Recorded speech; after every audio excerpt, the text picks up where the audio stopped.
बिस्मिल्लाह रहमान रहीम। जाफर भाई स्क्रीन नजर आ रही है? जी, आपकी आ रही है नजर। जी, स्टार्ट कीजिए। जी जी। बिस्मिल्लाह रहमान रहीम। सबसे पहले तो मैं अपना तारुफ कर रहा हूँ। मेरा नाम मोहम्मद इस्माइल है और मैं सीनियर रिसर्च ऑफिसर हूँ एग्रीकल्चर रिसर्च खैबर पख्तूनख्वा में। और इसके साथ जो है मैं खुद एक प्रोफेसर कुरैर भी हूँ। तो आज की जो हमारी जो मीटिंग है, जो प्रेजेंटेशन है, वो है good agriculture practices for garlic. Garlic की पैदावार हम ज़्यादा से ज़्यादा कैसे ले सकते हैं। और जो अभी जब तक मैंने एक्सपोर्ट की बात की, तो इंशाल्लाह हम एक्सपोर्ट के हवाले से भी बात करेंगे कि हमने एक क्वालिटी कैसी रखनी है और एक्सपोर्ट के पैरामीटर्स क्या है। हमें कौन कौन से बातों का ख्याल रखना है जिसमें हम गार्लिक को एक्सपोर्ट करें। तो आज हम बात करेंगे एग्रीकल्चर गुड एग्रीकल्चर प्रैक्टिसेस पे गार्लिक के लिए। सबसे पहले तो मैं बताऊं कि गार्लिक जो है ये एलियन स्पेशी है। इसको ऑनियन फैमिली भी कहा जाता है, जिसमें मेन दो टाइप्स है जिनको कहते हैं सॉफ्ट लिप और एक को कहते हैं हार्ड लिप। ये दो टाइप्स है, सॉफ्ट लिप और hard lip. Soft lip varieties में जो हमारी देसी वेराइटीज है, जिसमें हमारी एक रजिस्टर्ड वेराइटी है जैसे गुलाबी, वो आती है सॉफ्ट लिप वेराइटीज में। इस तरह जो चाइनीज गार्लिक है, चाइनीज वेराइटीज है, वो भी सॉफ्ट लिप गार्लिक में आती है। और जो एनएफसी जीवन है ना, ये हार्ड लिप वेराइटी है। अभी हम स्टार्ट लेते हैं उसकी गार्लिक की, कि हम गार्लिक की प्रोडक्शन बेहतर से बेहतर कैसे ले सकते हैं। तो उसके लिए सबसे पहले जमीन की तैयारी है। जितनी जमीन जो है अच्छी तरीके से तैयार की जाए, उतना ज्यादा हम अच्छे रिजल्ट्स ले सकते हैं। जिसके लिए हम बात करेंगे गार्लिक की। क्योंकि गार्लिक जो है ना, वो पाकिस्तान के 14 सूबों में लगाया जाता है। सबसे ज्यादा एरिया जो है वो पंजाब में है, फिर खैबर पख्तूनख्वा है, फिर सिंध है, और फिर बलूचिस्तान है। तो ओवरऑल गार्लिक की बात करेंगे, साथ साथ जो हमारी वैरायटी सी जीवन उसको भी डिस्कस करेंगे, और कौन कौन सी वैरायटीज लगानी होती है तो उसको भी डिस्कस करेंगे। तो सबसे पहले जमीन की तैयारी है। जमीन जितना अच्छे तरीके से तैयार की जाए, इतनी ज्यादा हम पैदावार अच्छी ले सकते हैं। तो जमीन की तैयारी में सबसे पहले लेवल लेंगे कि हम जमीन को लेवल लेवल करें, क्योंकि लेवल लेवलिंग से जमीन जो है वो लेवल हो जाती है। तो आपके पत्तों को जो है अगर आप फर्टिलाइजर डालते हैं तो बिल्कुल यूनिफॉर्म मिलती है। अगर आप पानी लगाते हैं तो पानी जो है बिल्कुल यूनिफॉर्म आपकी क्रॉप को मिलती है, और आपको कोई दिक्कत का सामना नहीं करना पड़ता। तो जमीन की लेवलिंग जो है ना, वो बहुत लाजमी है। अच्छा, चीजल फ्लो है। जमीन को फसल से पहले चीजल फ्लो लाजमी करना चाहिए, क्योंकि जो हम आम हल चलाते हैं जिसमें कल्टीवेटर है और रोटावेटर है, तो इतना गहराई तक नहीं जाता। तो इस तरह हम मुतवातिर ये प्रैक्टिस करते हैं तो जमीन के नीचे हार्ड पैन बन जाती है। और उसी हार्ड पैन की वजह से फिर जो खराब है उसकी ग्रोथ जो है मतलब सिर्फ कहते हैं कि यार मैं प्रैक्टिस करता हूँ, फर्टिलाइजर डालता हूँ, लेकिन मेरी क्रॉप की जो बढ़ोतरी है ना, वो ठीक तरीके से नहीं होती। तो उसकी मेन वजह ये भी जो है ना, वो हार्ड पैन है। तो हार्ड पैन को खतोड़ने के लिए चिजल फ्लोर जो है वो लाजमी है। मुख्तलिफ किस्म के चिजल फ्लोर आजकल आम चिजल फ्लोर, जिसको पांच वाला भी कहा जाता है, तो ये पांच वाला जो है तकरीबन 12 14 इंच तक जमीन को छीलता है। तो वही पांच वाला भी जो है फार्मर जो है उसको तलाश कर सकते हैं हार्ड पैन को, जो है हार्ड पैन है उसको तोड़ने के लिए। इस तरह रोटावेटर जो है, रोटावेटर फील्ड क्लॉड्स है, इस तरह छोटे छोटे छोटे क्लॉड्स हैं, तो रोटावेटर से वो ब्रेक करके जमीन जो है नरम हो जाती है। अच्छा, फार्म यार्ड मैन्योर है। लेंसर के लिए जो है फार्म यार्ड मैन्योर की एप्लीकेशन बहुत लाजमी है। बल्कि मेरा एक सिंपल फार्मूला है, मैं कहता हूँ कि no farm yard manure no garlic. अगर फार्म यार्ड मैन्योर नहीं डाला जा सकता तो गार्लिक को नहीं लगाना चाहिए, क्योंकि गार्लिक की अच्छी पैदावार और अच्छी क्वालिटी लेने के लिए जो है फार्म एड मैन्योर डालना बहुत लाजमी है। ये तकरीबन 20 से लेके 25 टन तक फी एकड़ मतलब रिकमेंड किया जाता है कि हम इसको पौधा डालें।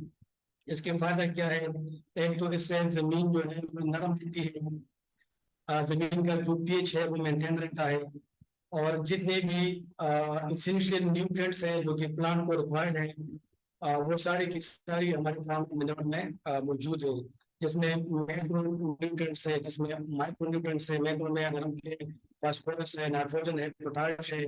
अगर माइक्रो में हम कहें तो जिंक है, बोरान है, सल्फर है, बाकी न्यूट्रिएंट्स है। तो जितने भी इसेंशियल न्यूट्रिएंट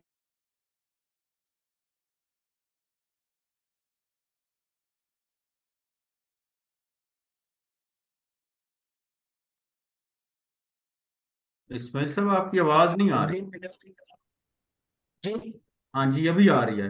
आपकी आवाज म्यूट हो गई थी, अभी आ रही है आपकी आवाज। अभी अभी आवाज ठीक आ रही है? जी अभी ठीक है, अभी ठीक। अच्छा। अच्छा, दूसरी जो है ना ग्रीन मिलेट मैंने ऊपर कर ग्रीन मिलेट जो है ना वो भी जमीन की फर्टिलिटी को इससे बढ़ाया जाता है। ग्रीन मिलेट में हम अमूमन जिंतर का इस्तेमाल करते हैं, जिंतर हम काश करते हैं। और जिंतर जब कुछ हद तक बढ़ जाए तो उसको हम जमीन में दोबारा रोटावेट करते हैं, तो इसको ग्रीन मैन्योरिंग कहते हैं। ग्रीन मैन्योरिंग से जमीन की फर्टिलिटी बेहतर हो जाती है, जमीन का पीएच जो है वो मेंटेन रहता है, और जमीन नरम हो जाती है। हाँ भाई, अपनी ये अ, वीडियो नहीं, आपकी आवाज क्लियर नहीं आ रही। वीडियो और वॉइस दोनों आ रही हैं, तो वो शायद एक चीज ऑफ कर दें, वीडियो ऑफ कर दें प्लीज, आपकी आवाज सही हो जाएगी। जज़ाकल्लाह। अच्छा। अच्छा, अभी अभी आवाज ठीक है? मुझे बताएं, मैं उस पोजीशन पे रहूँ। और आपकी आवाज कभी कभी ना इस्माइल साहब थोड़ी कट के आती है, तो वो ये कह रहे हैं कि हो सकता है आपका थोड़ा नेट का इशू हो, तो अगर आप वीडियो ऑफ कर दें तो आपकी आवाज क्लियर आएगी फिर। अच्छा, वीडियो मैं ऑफ वीडियो कर ऑफ कर। जी। हो रही है। Okay okay okay. स्टूडेंट।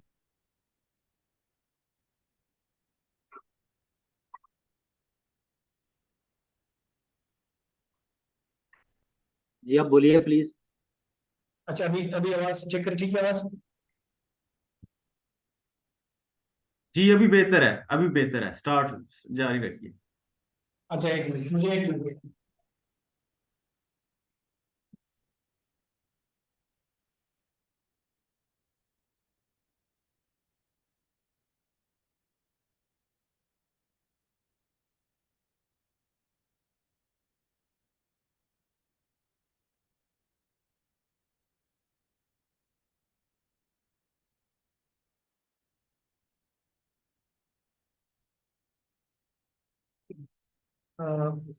जी जी जाफर भाई, अभी आवाज चेक करें, अभी आवाज ठीक आ रही है? जी जी इस्माइल साहब कंटिन्यू रखें, आपकी आवाज आ रही है। अच्छा अच्छा अच्छा, ठीक है। ठीक है। अच्छा, तो हम ग्रीन मैन्योरिंग की बात कर रहे थे कि ग्रीन मैन्योरिंग जो है जमीन की फर्टिलिटी इंक्रीज करने के लिए बहुत इम्पोर्टेंट है। ग्रीन मैन्योरिंग में जो है अमूमन जिंतर का यूज किया जाता है, सजवीन स्पीशी का। तो इससे जमीन की फर्टिलिटी भी इंप्रूव होती है, खासकर जमीन में नाइट्रोजन की मिकदार बढ़ जाती है, और इससे जमीन की पीएच भी मेंटेन रहती है। तो ग्रीन मैन्योरिंग जो है ये भी बहुत लाजमी है गार्लिक के लिए। अच्छा, फार्म लैंड मैन्योर ऊपर मैंने जिक्र किया। फार्म लैंड मैन्योर जो है, एक तो कोशिश ये करनी चाहिए कि कम से कम पुराना गोबर मिल जाए, तकरीबन 7 पुराना होगा।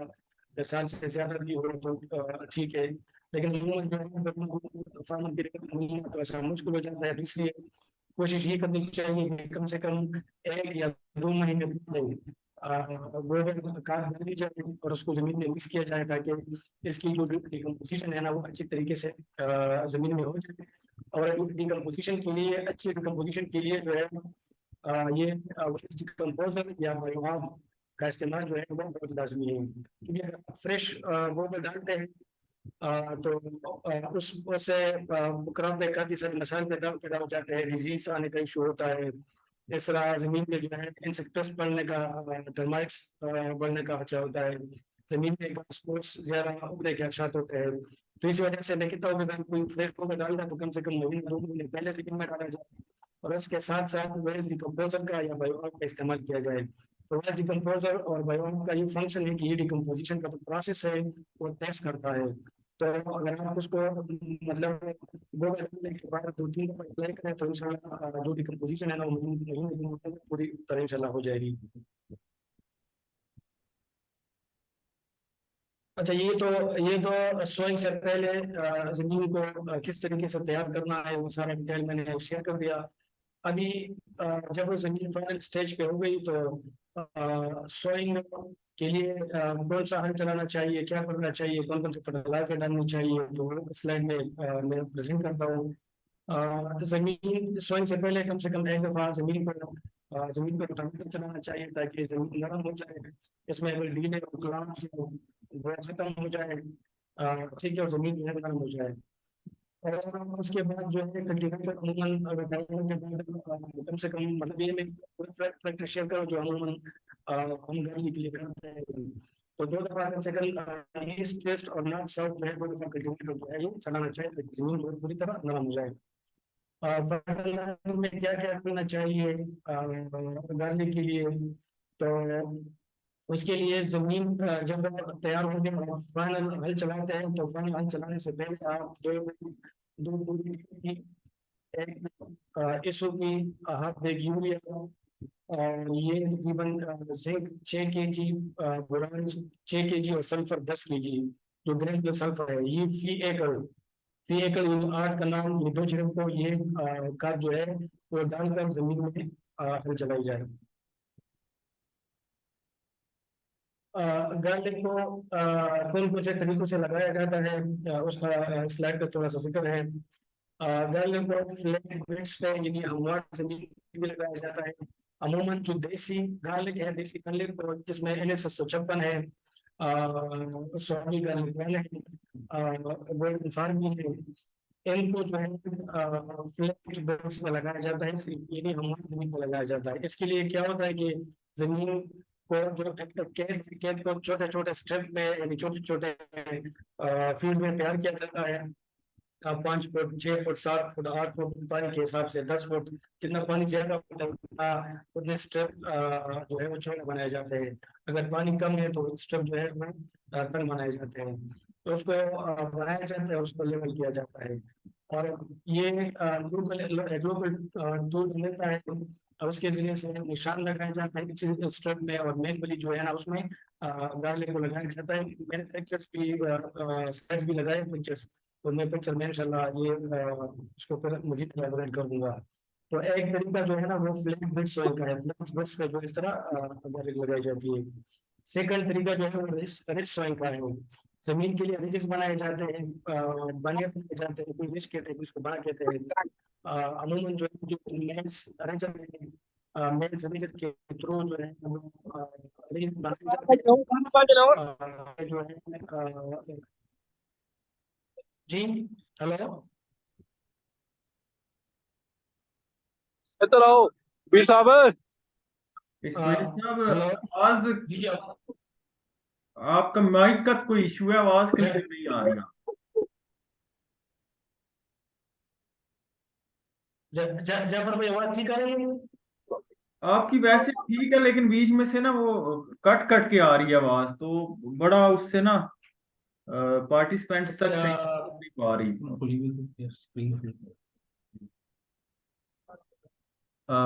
अच्छा अच्छा, मैं माइक थोड़ा को, सा नोट आपका बोलता जो हूँ। सिस्टम का माइक है, सिस्टम को थोड़ा अच्छा करीब रखिए। अगर मोबाइल पे हैं तो मोबाइल को थोड़ा करीब रखिए ताकि माइक के आप करीब से करीब तर हो।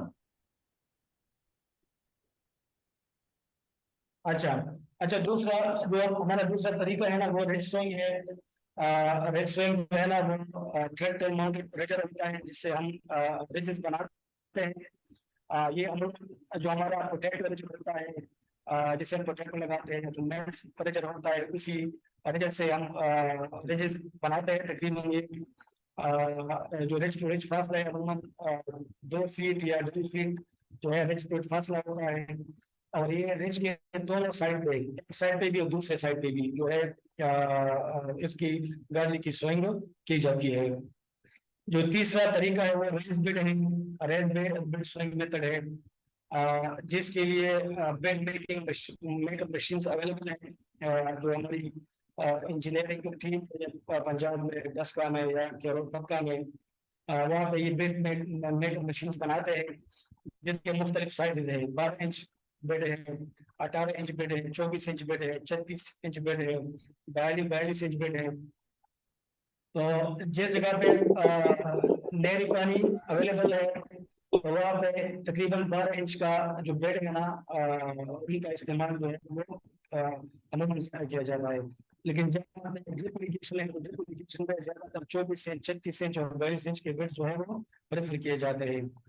अपनी प्रैक्टिस की बात करूँ यहाँ पे सॉइल में चूंकि हमारे पास नहरी पानी का निजाम बेहतर है तो हम जो 12 इंच का बेड बनाते हैं और 12 इंच के बेड पे जो है वो हम गार्डनिंग में लगाते हैं। ये अगली स्लाइड में अपना पॉपुलेशन है ना सीवेंट है तो उसी में मैं मजीद इसको डिटेल में एलाबोरेट करता हूँ कि हमने प्लांट पॉपुलेशन एक एकड़ में कितनी रखी है, कितना रखना चाहिए।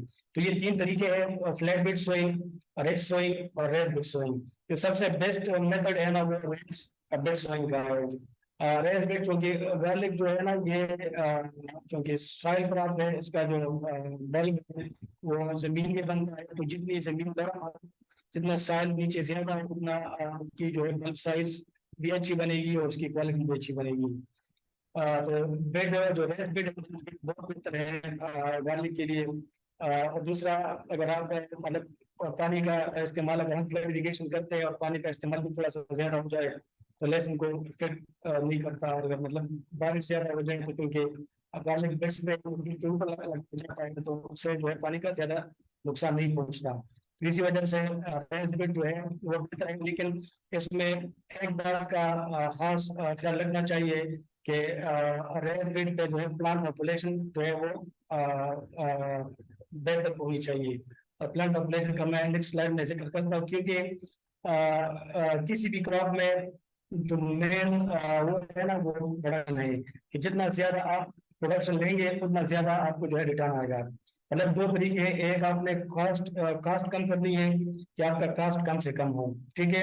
दूसरा आपने ज्यादा से ज्यादा पैदावार लेनी है तो जितना ज्यादा पैदावार होगा उतना ज्यादा आपको रिटर्न ज्यादा आएगा।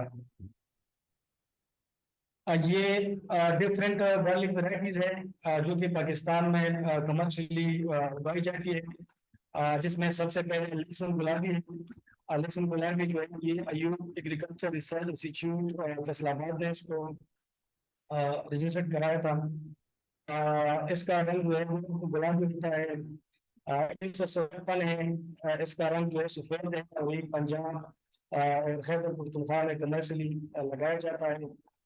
ये नॉन रजिस्टर्ड वैरायटी है। ध्यान में किसी तरीके से आई है इंडिया से, जितना मतलब हमने सुना है कि इंडिया से इम्पोर्ट होकर आई है और यहाँ भी पाकिस्तान में कमर्शियली इसको लगाया जाता है। सोयाबीन का निकलन जो है ये soybean agriculture research station soybean agriculture research Khyber Pakhtunkhwa की वैरायटी है जो कि 2020-21 में इसको रजिस्टर्ड किया गया है।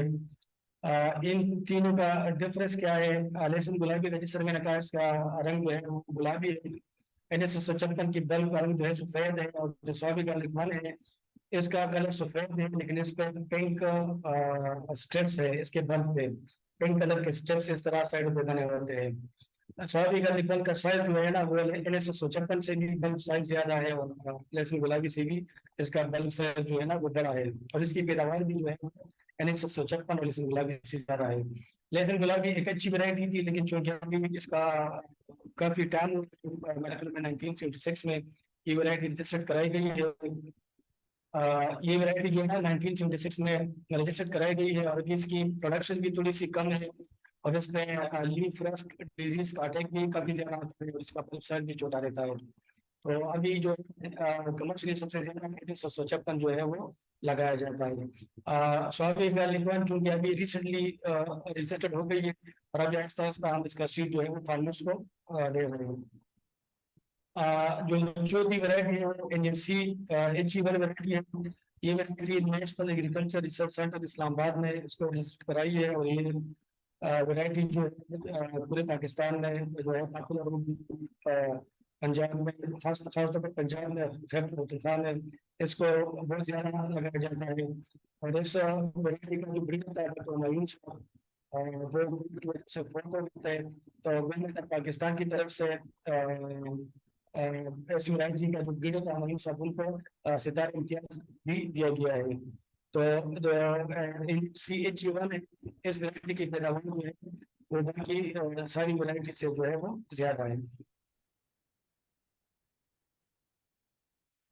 हम बात कर रहे थे सीड रेट या प्लांट पॉपुलेशन डेंसिटी की, कि हमने कितना सीड रेट रखना है या हमने फी एकड़ कितनी पॉपुलेशन डेंसिटी रखनी है ताकि हमें ज्यादा से ज्यादा पैदावार हासिल हो।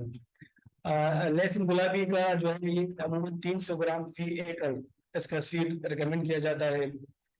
NS-156 के लिए जो है 300 से 320 ग्राम फी एकड़ सीड रिकमेंड किया जाता है। सोयाबीन गार्लिक जो है वो 350 से 400 ग्राम फी एकड़ जो है इसका सीड रिकमेंडेड है। अगर हम इसकी प्लांट पॉपुलेशन की बात करें तो ये 1 एकड़ में 1,10,000, 1,20,000, 1,30,000 तक जो है पौधे होते हैं फी एकड़। बल्कि अगर हम ये जो सीड रेट है तो अगर हम इसको प्रॉपर इसका केयर करके इतना सीड रेट लगाए तो आपका प्लांट पॉपुलेशन जो है 1,20,000 से 1,50,000 तक पौधे फी एकड़ जो है हो सकते हैं। अगर हम बात करें इनर्सी जीवन के लिए 800 ग्राम सीड जो है रिकमेंडेड है फी एकड़, और तकरीबन 80,000 से लेके 1,00,000 तक पौधे जो है इसके लिए मतलब फी एकड़ लगाने चाहिए, तो हमें बेहतर से बेहतर पैदावार हम जो है वो ले सकते हैं। अभी अभी अगर हम बात करें अगले आने वाले सालों की, मैं यहाँ पे थोड़ा सा इसको थोड़ा सा इलाबोरेट करूँ, क्योंकि इनर्सी जीवन एक नई वैरायटी थी और अभी तक इसका जो कारोबार था वो सीट टू सीट चल रहा था और उसका फार्मर्स को एक अच्छा रेट मिल रहा था। अभी जो गई आहिस्ता आहिस्ता क्योंकि इसका सीट जो है हर साल बढ़ता जा रहा है, इसकी वो मल्टीप्लिकेट होता जा रहा है, तब ये मतलब नतीज में आएगा। तो अभी तक लोग इतना अच्छा मतलब इतना खास ख्याल नहीं रखते थे इसकी सीड रेट का, क्योंकि उसको अच्छा खासा रिटर्न मिल रहा था। लेकिन अभी फ्यूचर में फार्मर्स को ये सजेस्ट किया जाता है कि आप प्लांट पॉपुलेशन जो है वो बेहतर करें, कम से कम 80,000 से 1,00,000 के दरमियान जो है पौधे आप लगाएं तो आप अच्छी खासी पैदावार ले सकते हैं और आपको अच्छी खासी रिटर्न जो है वो मिल सकती है। इसके लिए तकरीबन 800 ग्राम फी एकड़, या अगर आपने हिल सीड लगाना है, अपने हिल सीड की सुई करनी है, तो आप हो सके ये पॉसिबल है कि आप जो है, ये मैंने 800 ग्राम लेकर, लेकिन ये 800 kg है, सॉरी मैंने थोड़ी सी मिस्टेक की, ये 800 kg है, ठीक है। ये जहाँ पे ग्राउंड मेंशन है ना, ये मतलब लहसुन गुलाबी 300 kg, NS-156 300 से 320 kg है, सोयाबीन गार्लिक 350 से 400 kg है, और NRC जीवन जो है ना 800 kg सीड जो है वो फी रिकमेंडेड है। लेकिन अगर हिल सीड लगाएंगे तो लहसुन NRC जीवन की जो सीड रेट है ना वो 850-900 तक भी पहुंच सकता है। चाइना गार्लिक के अक्सर फार्मर जो है ना चाइना गार्लिक का भी पूछते हैं, तो जो चाइना गार्लिक है ये जो कि टेम्परेट क्रॉप है, जो हमारे कूलर क्लाइमेट्स है उसमें ये कामयाबी से काश्त किया जाता है। लेकिन जो हमारे हॉट क्लाइमेट्स है, ट्रॉपिकल सब ट्रॉपिकल, तो वहाँ पे चाइना गार्लिक उगाना थोड़ा सा मुश्किल है।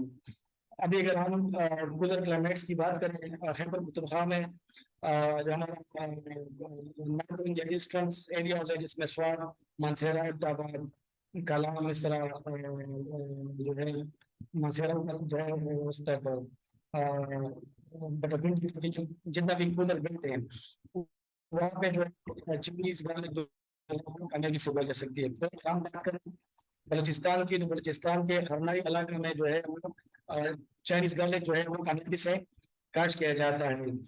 और जो गार्लिक बलूचिस्तान के हरनाई इलाके में उगाया जाता है उसको हरनाई के नाम से भी लोग जानते हैं। हरनाई गार्लिक असल में वो चाइना गार्लिक है, लेकिन जो क्लाइमेट कूल क्लाइमेट है तो वहाँ पे इसको कामयाबी से काश्त किया जाता है।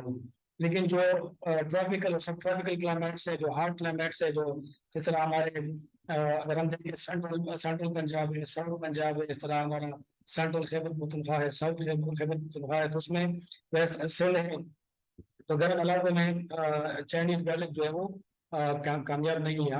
हमने 3-4-5 साल इस पे एक्सपेरिमेंट्स किए हैं, लेकिन ये अभी तक इसकी स्विंग जो है वो कामयाब नहीं हो सकी। अलबत्ता चाइना गार्लिक की जो वैरायटी थी ना वो कूलर क्लाइमेट्स में जो है कामयाबी से काश्त की जाती है। जाफर भाई आवाज ठीक आ रही है? इसमें भी थोड़ा सा इशू है, लेकिन अब कंटिन्यू रखें आप, इंशाल्लाह वो ठीक चल रहा है। बस वो जाहिर है वो अच्छा आपकी तरफ इशू है थोड़ा सा, तो अच्छा उसमें अब कुछ कर नहीं सकते हम। तो कंटिन्यू रखें, इसको वाइंड अप करें ताकि फिर हम क्वेश्चन आंसर का सेशन स्टार्ट कर सकें। Thank you. अच्छा, इसको इस्माइल साहब फुल स्क्रीन कर लीजिएगा ना अपनी प्रेजेंटेशन को, एटलीस्ट स्लाइड्स जो है वो क्लियरली अच्छा विजिबल हो। जी अब ठीक है, ठीक अब है ठीक है ठीक है। अच्छा यहाँ पे मतलब सोइंग टाइम है कि मतलब जो कि लेसन को मतलब कौन से महीने में और किन किन डेट में इसको लगाया जाए। सोइंग टाइम जो है ये भी बहुत इंपॉर्टेंट है गार्लिक की प्रोडक्शन पे, इसका अच्छा खासा इफेक्ट है। टाइम ऑफ सोइंग, तो अगर हम जनरली बात करें जनरली गार्लिक की सोइंग की, तो ये इसकी गार्लिक की जो सोइंग है ना वो सितंबर से शुरू होके अक्टूबर के पूरे महीने तक गार्लिक की सोइंग की जाती है, जिसमें मतलब हमारी देसी वैरायटीज भी आती है और जो इंडियन C1 है वो भी उसका शुमार भी है ना। तो ये सितंबर से लेके अक्टूबर के पूरे महीने तक जो है इसकी सोइंग की जाती है।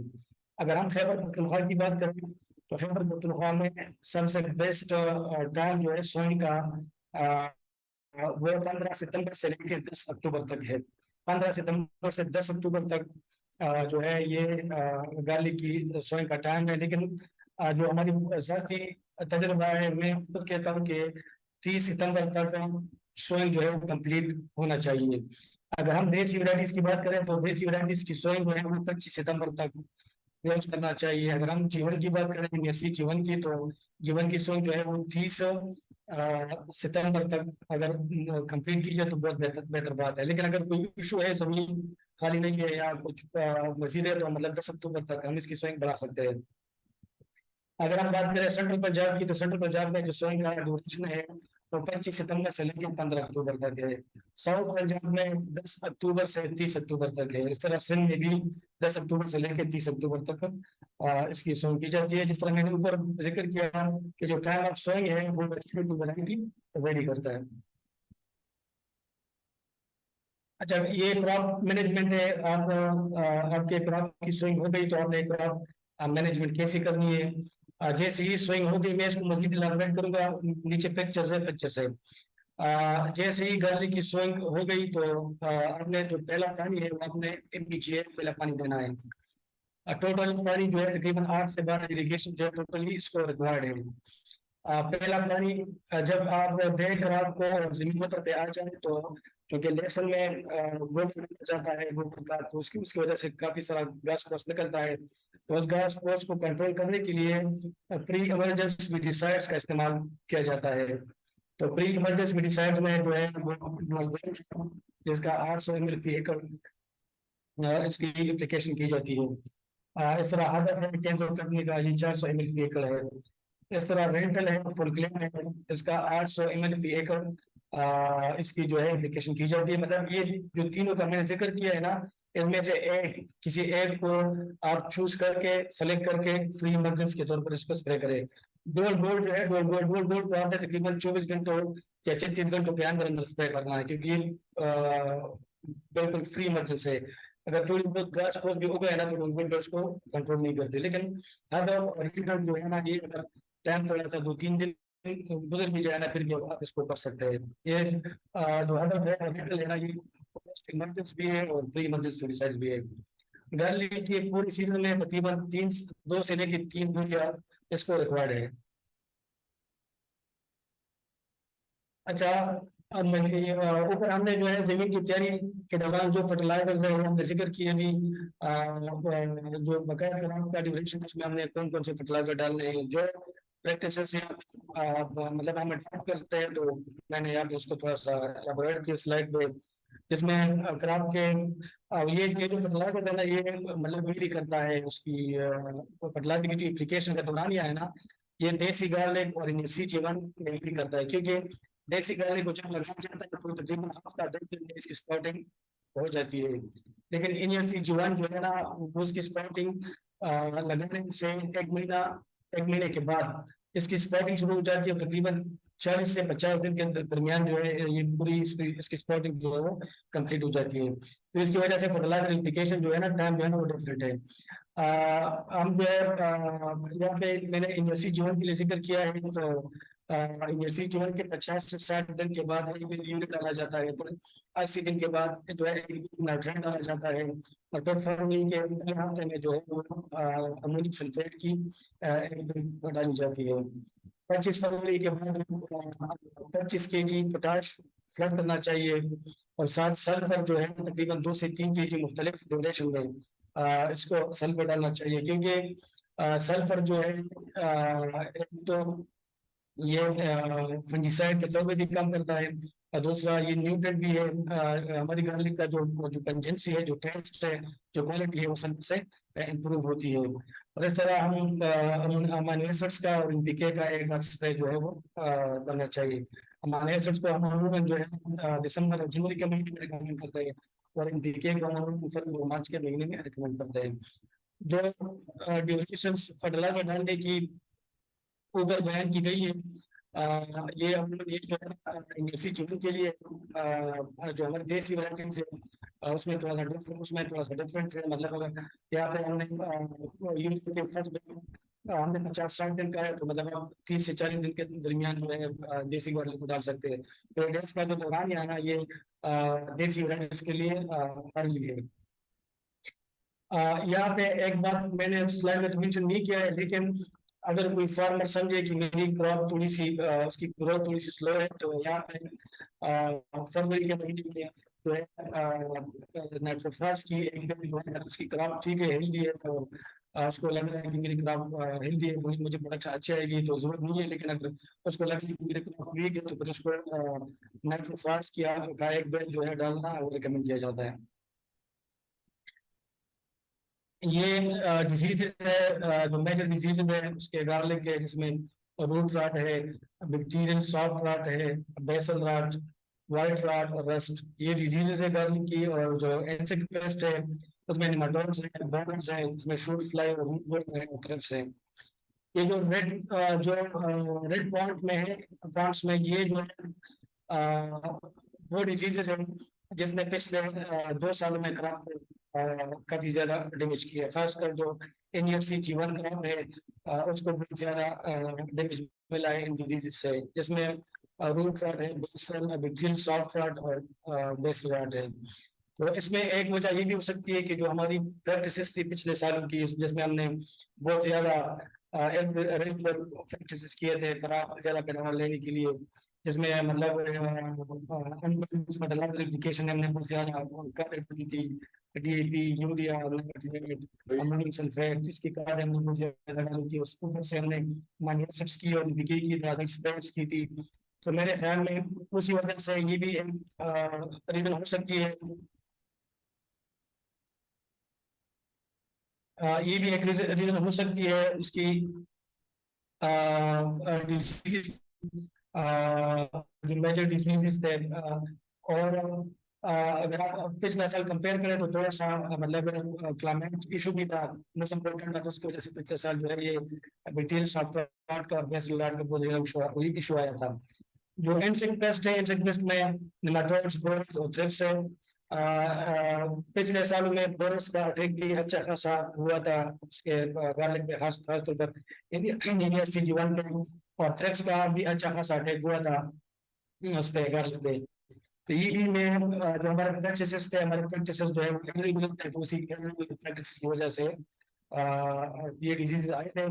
इस पे अभी इसको कंट्रोल करने के लिए कौन कौन से फंजीसाइड्स लाजमी है या कौन कौन से इंसेक्टिसाइड लाजमी है, उसका जिक्र जो है यहाँ पे मैंने भी किया है। वो इंशाल्लाह मैं इसकी जो प्रैक्टिसेस है उसको मैं कंफाइन करूँ।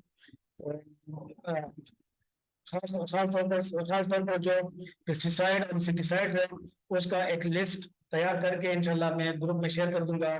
मतलब जो पीएचडी डिपार्टमेंट है उनके साथ भी शेयर करूंगा, जो हमारे बाकी ग्रुप से फार्मर्स के उन्हें भी शेयर करूंगा कि हमने कौन कौन से फंजीसाइड्स और कौन कौन से इंसेक्टिसाइड स्प्रे करने हैं।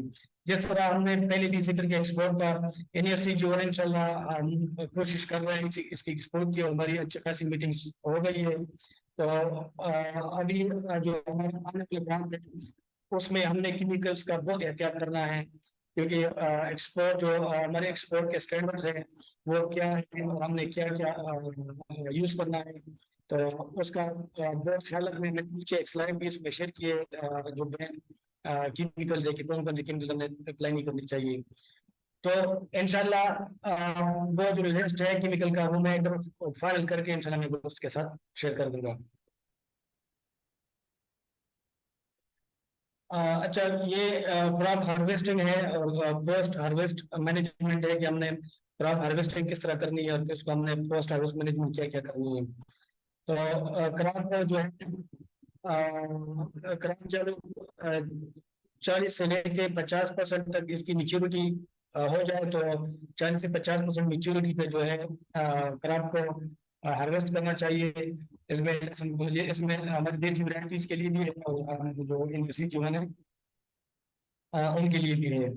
उसका क्या है कि उसमें मतलब क्रॉप की जो ग्रोथ है वो रुक जाती है, तकरीबन जो नीचे पत्ते हैं 3 से 4 पत्ते वो उसकी ग्रोथ रुक जाती है और वो येलो हो जाते हैं पत्ते और उसकी ड्राइंग शुरू हो जाती है। जो देसी गार्लिक वैरायटीज है उसकी हार्वेस्टिंग जो है वो मार्च के लास्ट वीक से लेकर मिड अप्रैल तक उसकी हार्वेस्टिंग होती है। जो एनईआरसी H1 है उसकी हार्वेस्टिंग मई के फर्स्ट वीक से लेकर एंड ऑफ मई तक इसकी हार्वेस्टिंग होती है। जो ठंडे इलाके हैं जिस तरह मैंने जिक्र किया, अगर मैं स्वाद और मासेरा की, तो इसमें स्वाद और मासेरा में हार्वेस्टिंग जो है मई के एंड में और जून के फर्स्ट वीक में हार्वेस्टिंग होती है। हार्वेस्टिंग 2 तरीके से की जाती है, मैनुअली भी हार्वेस्टिंग की जाती है और मशीन से भी इसके हार्वेस्टर भी बनाए गए हैं और हार्वेस्टिंग मशीन से भी जो है हार्वेस्टिंग आसानी से हो सकती है। अगर कोई कमर्शियल फार्मर है और ज्यादा एरिया में गार्लिक लगाते हैं तो उसके लिए मैकेनिकल हार्वेस्टिंग बेस्ट है। अगर कोई छोटा फार्मर है एकड़ पे या आधे एकड़ पे या 2 एकड़ पे लगाते हैं तो मैनुअल हार्वेस्टिंग भी कर सकता है। जो अमूल प्रैक्टिस है इसकी ड्राइंग की गार्लिक की, तो जो देसी वैरायटी है वो ओपन फील्ड में इसकी ड्राइंग होती है। जो गार्लिक के बल्ब्स है उनको गार्लिक के पत्तों से छुपाया जाता है ताकि उसको डायरेक्ट लाइट ना लगे, और वहाँ पे फील्ड में इसको मतलब हफ्ता 2 दिन रख कर सुखाते हैं और फिर उसको शिफ्ट करके स्टोर में ड्राई करके स्टोर में शिफ्ट करते हैं। एनईआरसी G1 जो है ना अमूमन उसको पार्सल शेड में उसको जब हार्वेस्ट किया जाता है तो उसको पार्सल शेड में 2-3 दिन के लिए रखा जाता है, 2-3 दिन के लिए या 4 दिन या 5 दिन के लिए। आप इसको डायरेक्ट सनलाइट में नहीं रख सकते, पार्सल शेड में इसको रखें। इसके बाद उसको डायरेक्ट सनलाइट से छुपाना चाहिए क्योंकि ये खराब होने का खर्चा होता है। फिर मतलब 3-4 दिन के बाद 5 दिन के बाद इसके छोटे छोटे बंडल्स बनाए जाते हैं और इसके लिए फिर जो है स्ट्रक्चर स्टोर होता है, स्टोर में इसके लिए स्ट्रक्चर बनाया जाता है, ओवन स्टिक्स होते हैं, स्टील वायर होते हैं, उसको इसको हैंग किया जाता है। और जब ये फुल तो इसको उतार के इसके स्टेम और रूट्स काट के इसको मिक्स बॉल्स में पैक किया जाता है।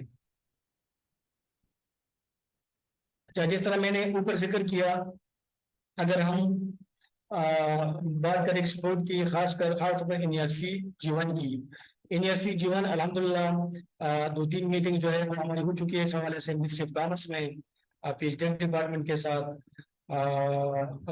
एक्सपोर्ट के हवाले से, और इस तरह बाकी डिपार्टमेंट्स के साथ भी हमारी मीटिंग हो चुकी है एक्सपोर्ट के हवाले से कि एनईआरसी को एक्सपोर्ट किया जाए, क्योंकि ये अभी पाकिस्तान की वैरायटी बन गई है और अभी चूंकि अभी मल्टीप्लिकेशन के फेज में था, अभी ये मल्टीप्लाई हो रहा है, तो इसको एक्सपोर्ट इसके लिए एक्सपोर्ट के मतलब पहले हमारी सीपी रिक्वायरमेंट पूरी है, पूरी हो जाए फिर इसको हम एक्सपोर्ट करें।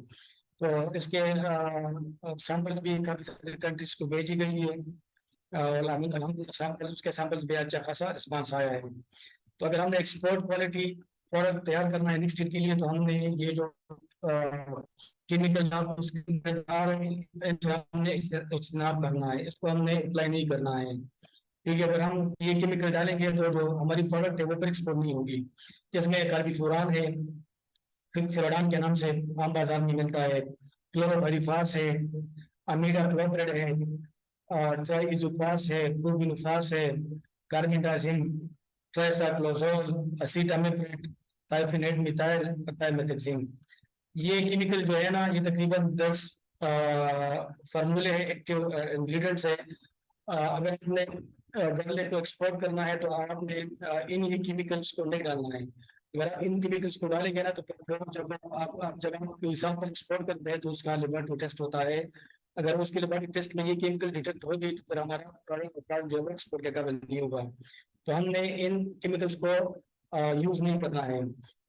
जिस तरह मैंने पहले कहा कि इंशाल्लाह मैं जो है मैं मशावरत के साथ दोस्तों के साथ मशावरत कर रहा हूँ, अपने दोस्तों के साथ जो डिजीजेस मैंने ऊपर मेंशन किए हैं उन्हीं डिजीजेस के लिए, और जो इंसेक्ट पेस्ट मैंने ऊपर मेंशन किए उन्हीं इंसेक्ट पेस्ट के लिए कौन कौन से फंजीसाइड या बैक्टीरिसाइड और कौन कौन से पेस्टिसाइड हमने इस्तेमाल करने हैं, वो पूरा इंशाल्लाह मैं उनका एक लिस्ट बना के सारे ग्रुपों के साथ इंशाल्लाह मैं शेयर कर दूंगा। अच्छा, ये मैंने ऊपर जिक्र किया, ये रेस बेड है, ये 12 इंच बेड है, 12 इंच बेड। मैं खुद इसी तरीके से जो है क्राउन पे लगा तो खास करके यूनिवर्सिटी जीवन को। ये 12 इंच बेड है, इस पे 2 लाइनें लगाई जाती है। प्लांट टू प्लांट डिस्टेंस जो है ये 6 इंच रखा जाता है, और लाइन टू लाइन डिस्टेंस जो है ना वो 8 इंच रखा जाता है। और इसी तरीके से तकरीबन 85,000 से लेके 90,000 फीट प्लांट्स होते हैं। ये देखो मार्कर से निशान लगाए गए और लेबर जो है मैनुअली करब की स्विंग कर रहे हैं। अच्छा, ये देसी जो हमारे देसी गाली वराइटीज है वो अमूमन इस तरह लग जाती है। ये फ्लैट बेड है, इन जर्सी जीवन को भी कई जगहों पर फ्लैट फ्लैट में लगाया जाता है। तो देखो ये इसके लिए छोटे छोटे स्टेप बनाए गए हैं, और लेबर के साथ टूल से वो निशान लगाते हैं, और उसके लेबर जो है मैनुअली उसी लाइन में जो है उसको गाले को लगाते हैं। इधर आप देखिए, यहाँ पे लाइन आपको क्लियर नजर आ रही है, लाइन में जो है इसको लगाया जाता है। ये गुड़ी की मशीन है। ऐसे हम जो है अगर कोई कमर्शियल फार्मर है, वो ज्यादा एरिया पे गार्लिक लगाता है तो ये गुड़ी की मशीन जो है बहुत करामद है। ये यूनिवर्सिटी जीवन की क्रॉप है फील्ड में, और ये रिजेस पे लगाई गई है। रिजेस पे देखो ये रिज है और इसके दोनों साइड पे जो है क्रॉप लगाई गई है। ये यूनिवर्सिटी जीवन के स्केल्स है। यूनिवर्सिटी जीवन जो कि हार्ड नेक वैरायटी है, और ये हार्ड नेक वैरायटी जो है वो फूल निकालना जिसको स्केप कहा जाता है, और ये मार्च 25 के बाद फूल निकालना शुरू होता है। तो इसके स्केप को तोड़ा जाता है ताकि इसका बल्ब साइज जो है वो अच्छा खासा बने। ये देखो मैनुअल हार्वेस्टिंग है। ये कोदाल से या खुरपे से या दरांती से इसको हार्वेस्ट किया जाता है। ये स्वाबी गार्लिक वन है, ये स्वाबी गार्लिक वन का फील्ड है।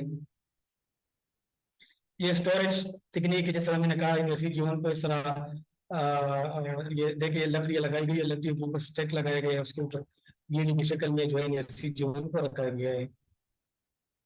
ये यूनिवर्सिटी जीवन के बल्ब है। ये हमने कुछ सैंपल भेजे थे मुख्तलिफ कंट्रीज को, आप देख रहे हैं हमने पैक करके डिब्बे में पैक करके इसको भेजा था। ये यूनिवर्सिटी जीवन के क्लॉथ है, ये भी एक्सपोर्ट हुआ था, भेजा था सैंपल के तौर पर। ये स्वाबी गार्लिक वन है। जिस तरह मैंने आपको बताया था कि स्वाबी गार्लिक वन उसका अमूमन कलर व्हाइट होता है, लेकिन इस पे पिंक स्ट्रिप होते हैं। आप देखिए इसके बल्ब पे पिंक स्ट्रिप्स है। ये जो है इसको बेबी सीड, बेबी क्लोज या क्रोम्स कहा जाता है। ये इन यूनिवर्सिटी जीवन के जड़ के साथ जो है अटैच होते हैं। इसको बतौर सीड भी इस्तेमाल किया जाता है, और ये जो है इसकी अच्छी खासी मेडिसिनल इंपॉर्टेंस भी है। Thank you. जी जाफर भाई।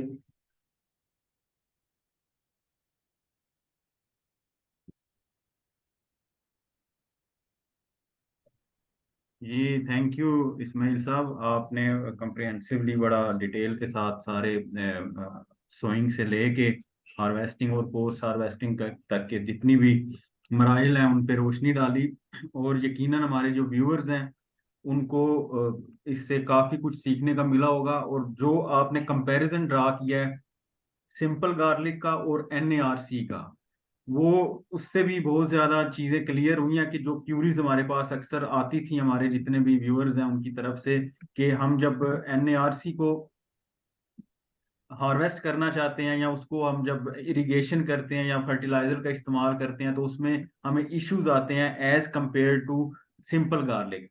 तो उससे मेरा ख्याल है ये चीजें भी बहुत हद तक क्लियर हो गई होंगी हमारे जितने भी व्यूअर्स हैं। अगर स्टिल किसी का कोई क्वेश्चन है इसके बारे में कि हमें किसी में कोई कोई मसला किसी को आ रहा है सोइंग से लेके हार्वेस्टिंग तक, तो इस्माइल साहब हमारे साथ हैं अभी इस वक्त, तो आप इनसे पूछ सकते हैं। एंड सेकंडली हमारी ये जो प्रेजेंटेशन है और ये जो हमारी रिकॉर्डिंग है ये हमारे यूट्यूब चैनल पे अवेलेबल होगा, इसका लिंक मैंने अपने शेयर कर दिया चैट बॉक्स में, तो आप लोग उसको भी जो है वो वहां से भी देख सकते हैं। और फॉर एनी क्यूरीज मैंने अपनी कॉन्टैक्ट डिटेल्स भी शेयर कर दी हैं ग्रुप के अंदर, तो आप मेरे से रब्ता कर सकते हैं। तो मैं जो भी एक्सपर्ट है रेलिवेंट एक्सपर्ट है अदर देन गार्लिक के अलावा भी उसके साथ आपकी जो चीजें हैं वो शेयर कर दूंगा। तो अभी मैं रिक्वेस्ट करूंगा कि अगर किसी भी पार्टिसिपेंट का कोई क्वेश्चन है तो काइंडली जो है वो आप अपना क्वेश्चन वो कर सकते हैं इस्माइल साहब से, फोरम ओपन है। जी फरहान कादिर साहब हमें कोई क्वेश्चन करना चाह रहे हैं। फरहान साहब प्लीज आपका हैंड रेज है। जी अस्सलाम वालेकुम। मैं बेसिकली पूछना चाह रहा था जमीन की तैयारी के बारे में कि हमारे पास पहले राइस लगा हुआ था, राइस के बाद हम अब जीवन लगाना चाह रहे हैं, तो क्या रिकमेंड करते हैं? क्योंकि पहले हमने पटलिंग की हुई होती है और जमीन काफी हार्ड होती है, तो उसमें आपके क्या रिकमेंडेशंस हैं? जी इस्माइल साहब प्लीज रिप्लाई दीजिएगा इनको। ये फरहान साहब का क्वेश्चन है कि मतलब गार्लिक के बाद हम गार्लिक लगाना चाहते हैं, अब गार्लिक की कौन सी वैरायटी लगाना चाहते हैं? NARC G1 लगा रहे हैं सर। अच्छा दीवान, ये फरहान साहब आपकी बात बिल्कुल ठीक है। राइस के लिए जो कि पडलिंग की जाती है और पडलिंग की वजह से जो है वो तो जमीन जो है वो सख्त हो जाती है। तो उसके लिए जो है आप इस तरह करें कि जमीन को अच्छी खासी हल चलाए, उसको लेवल करें। और मैंने ऊपर चिजल फ्लो का जिक्र किया था, चिजल फ्लो की वजह से आपकी जमीन नरम होती है, उसका जो हार्ड है ना वो भी तोड़ता है। तो जमीन को जमीन पे चिजल फ्लो चलाए, उस पर डीप हल चलाए, तो आपकी जमीन नरम हो जाएगी। उसके बाद जो है आप इस पर देसी केवल की काश्त कर सकते हैं। कोशिश करें गोबर की खाद, अगर गोबर की खाद आपके पास आसानी से अवेलेबल है तो, क्योंकि राइस की जमीन सख्त होती है, तो जितना ज्यादा गोबर खाद डालेंगे तो उतना आपकी जमीन जो है वो नरम होगी। हमने क्या कह रहे थे, मैंने क्या, मैंने तो कभी नहीं बताया। जी, लेकिन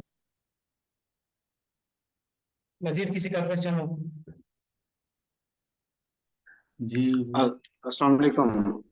जी वालेकुम सलाम जी, अदनान तारिक साहब प्लीज कीजिए। मेरा डॉक्टर साहब से ये क्वेश्चन ये था सर, आपकी 6 नंबर पे जो स्लाइड है उस पे आपने सीड रेशो बताया हुआ था, उसकी मुझे समझ में नहीं आई। 300 ग्राम मतलब पर एकड़ का है या किस हिसाब से है? आपकी 6 नंबर जो स्लाइड्स है उसमें आपका सीड रेशो जो लगाया हुआ था वो मतलब उसका रेट किस तरह से है पर एकड़ का ना? जी जी, जाफर भाई मुझे समझ नहीं, क्वेश्चन की समझ नहीं है, दोबारा रिपीट करें। मैंने कहा जो 6 नंबर स्लाइड पे आपने सीड रेशो लिखा हुआ था पर एकड़ का, जी जी तो जी वो 300 ग्राम का पर एकड़ है, किस हिसाब से है वो आपका? वो वाला डेटा मुझे समझ में नहीं सही आ रहा था। जी जी, उससे जो सीड सीड रेशो रेट, कितना बन रहा है? जी जी, जो सीड रेट है ना वो 3 एकड़ है, 3 एकड़। जी सॉरी, एक मिनट 300 में आप किलोग्राम, चिन्ह नंबर 300 किलोग्राम, जी जी बिल्कुल 300 ग्राम आपने ये लिखा हुआ है ना? एक मिनट मैं दोबारा करता हूँ, मैं दोबारा करता हूँ, एक मिनट। जी जी, अच्छा इसमें बिल्कुल, 300 ये ग्राम। जी जी बिल्कुल, यहाँ पे थोड़ी सी मतलब मिस्टेक हुई है इसकी। ये 300 ग्राम नहीं, ये 300 किलोग्राम है। जी जी ये लहसुन लहसुन गुलाबी 300 किलोग्राम, NS-156 जो है वो 300 से 320 किलोग्राम। सही है। सोयाबीन का रिफाइंड जो है वो 350 से 400 किलोग्राम। और इनवर्सी जी जो है 800 किलोग्राम, अच्छा 800 ठीक है। किलोग्राम फी एकड़ जो है इसकी सीड रेट है। सही। चलिए जी चलो ठीक है। वही सीड रेशो का एक इशू आ रहा था, मैंने भी वो कहा था, मैंने कहा ये सीड रेशो तो ये बहुत कम लिखा हुआ था, इतना तो नहीं आना चाहिए। सेकेंडली सर, जी मैं जी जी थोड़ा जी सा पूछना था पोटाशियम के बारे में कि मार्केट में बहुत सारे प्रोडक्शन एंड फर्टिलाइजर प्लान हैं जीवन, खासतौर पे NARC HG1 के ना, उसमें जी पोटाशियम जी। का उन्होंने बहुत ज्यादा जोर दिया है कि 5 से 6 बैग इस्तेमाल करें। मैंने आपकी पूरी प्रेजेंटेशन में ऐसी कोई इंडिकेशन नहीं देखी। Either you recommend these suggestions or not. जी पोटाश जो है ना वो लेसन के लिए बहुत इम्पोर्टेंट है। पोटाश डालनी चाहिए क्योंकि जमीन के अंदर होता है, इसकी क्वालिटी जो है वो बहुत इंपॉर्टेंट है। तो पोटाश का एप्लीकेशन होना चाहिए, लेकिन हर पौधे के लिए फर्टिलाइजर की एक रिकमेंडेड डोज होनी चाहिए। असल में अगर हम पिछले साल की बात करें तो पिछले साल में आप देखिए कितनी इश्यूज आए थे, डिजीज आए थे, इंसेक्ट पेस्ट का अटैक हुआ था, पूरे पाकिस्तान में एक इशू आया था। उसकी मेन वजह ये थी कि हमने एम्बेडेड फर्टिलाइजर्स बहुत ज्यादा डाली है। अभी हमने पंचीन बैग्स की बात की, तो पंचीन बैग्स पोटाश की बहुत ज्यादा है। आपने मेरे स्लाइड पे देखा, मैंने एक पोटाश का जिक्र मैंने किया है जमीन की तैयारी के बाद, ठीक है। और मैंने जो वो हार्ड बैग का जिक्र किया है फरवरी के महीने में, ठीक है। तो तकरीबन ये बनता है 1 बैग से लेकर 2 बैग तक मैक्सिमम आप पोटाश डाल सकते हैं, इससे ज्यादा पोटाश नहीं डालना चाहिए। पोटाश पहले बहुत इम्पोर्टेंट है, उसकी उसकी क्वालिटी बढ़ती है, उसकी क्रॉप की इम्यून सिस्टम इम्प्रूव होता है, इसके जो है बल का जो स्ट्रेस का इफेक्ट होता है, माजरत के साथ आवाज काफी समझ नहीं आ रही है, आवाज स्टार्ट हो रही है अच्छा। और गुफ्तगू अच्छा समझ मैंने नहीं आ रही। रिपीट करता हूँ, मैं कहता हूँ कि इस्माइल पोटाश जो है। साहब, इस्माइल साहब, मैं आपको कॉल कर रहा हूँ तो क्वेश्चन आंसर सेशन हम कॉल पे ले लेते हैं। आप म्यूट कर दें अपने आप को, मैं आपको कॉल करके अपना फिर स्पीकर ऑन कर दूंगा ताकि जो पार्टिसिपेंट्स हैं उन तक आपकी आवाज जो है वो क्लियर पहुंच सके। अच्छा अच्छा, आपने एक मिनट कॉल आप करें अब। एक मैं मिनट मैं आपको इसको म्यूट। कॉल करूंगा, आप म्यूट कर दें अपने आप को, मैं इधर से फिर स्पीकर ऑन कर दूंगा।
जी वालेकुम सलाम।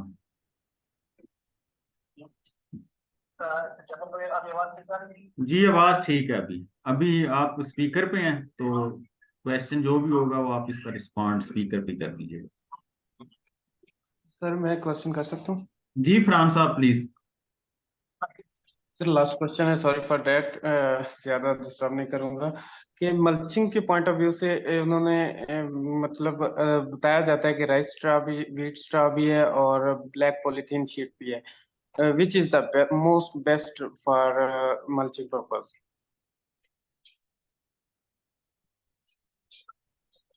मंच के बाद आप देखिए तो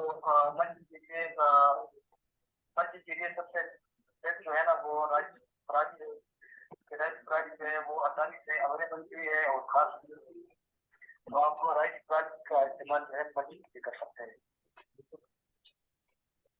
जी फरहान साहब, इस्माइल साहब कह रहे हैं कि जो राइस पराली है ना, उसका इस्तेमाल जो है ना वो मल्चिंग के लिए सबसे बेस्ट है। आप राइस पराली का इस्तेमाल कर सकते हैं मल्चिंग के लिए। जी जी। Sure, sir. पंजाब के हार्ड एरिया में ना जहाँ पे टेम्परेचर हाई होता है तो वहाँ पे मंच का इस्तेमाल बहुत करती है।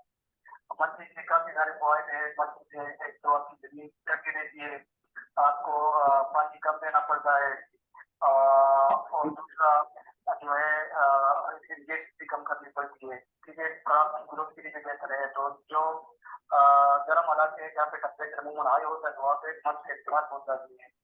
दूसरा एक दोस्त ने पोटाश के बारे में पूछा था तो थोड़ा सा मैं यहाँ पे इसको शेयर करूँ। पोटाश जो है वो गार्डनिंग के लिए बहुत इंपॉर्टेंट है। गार्डनिंग में हर तरह में है, गार्डनिंग में क्वालिटी और कलर और साइज बहुत इंपॉर्टेंट है। तो पोटाश का इस्तेमाल बहुत करती है। हर तरह के लिए फर्टिलाइजर को एक रिकमेंडेड डोज होता है। अगर आपको रिकमेंडेड डोज है फर्टिलाइजर कम देते हैं या ज्यादा देते हैं तो इस वजह से पैदावार कैसा होता है। तो पोटाश का मैंने जिक्र किया था कि आप विनिटी खेती के वक्त एक पोटाश डालते हैं। पोटाश में आप सूती सत्रह का पोटाश है तो सूती वो आप डालें। ये फूड फर्टिलाइजर कंपनी का मिलता है। बस कभी सूपी डालें के वक्त डालें और आधा फूट जो है ना ये फल उसके लिए मतलब आप 1.5 फुट मैंने आपने घंटे से 1.5 फुट का जिक्र किया, लेकिन आप 1.5 फुट से 2 फुट तक पोटाश का इस्तेमाल कर सकते हैं, लेकिन ज्यादा इस्तेमाल ना करें। तो अगर आप फर्टिलाइजर का एक्सेस यूज करेंगे तो एक तो आपकी क्रॉप पे ये कर वो भी बढ़ जाएगी और दूसरा आपके क्रॉप पे उसका नेगेटिव इफेक्ट पड़ेगा। आपकी पैदावार पे नेगेटिव इफेक्ट पड़ेगा। आपकी पैदावार कमाई डिजीज बढ़ेंगे, उसका अटैक होगा और जाएंगे। तो फर्टिलाइजर का बेहतर इस्तेमाल नहीं करना चाहिए। जी बहुत शुक्रिया इस्माइल साहब। अयूब साहब, आप क्वेश्चन पूछना चाह रहे हैं? तो मैं बेसिकली सच्ची बात है मुझे अभी भी कुछ समझ कोई नहीं आ रही। I just wanted to recheck के भी आवाज में कोई मेरे साथ सिर्फ प्रॉब्लम है या बाकी लोगों के साथ भी है। अभी सर जितनी बिल्कुल गुफ्तगू इस्माइल हुई साहब है की बात समझ नहीं आती, लेकिन बाकियों की समझ आ जाती है। उनकी आवाज बिल्कुल जी जी उनकी नहीं आ रही समझ ना। तो मैं ऐसे I was just thinking it's better to quit. Time तो गुजार रहे हैं हम बट बात पल्ले नहीं पड़ रही, सच्ची बात है। सर बिल्कुल सर, आवाज आज बिल्कुल क्लियर नहीं आ रही थी ना, अटक अटक के आ रही थी।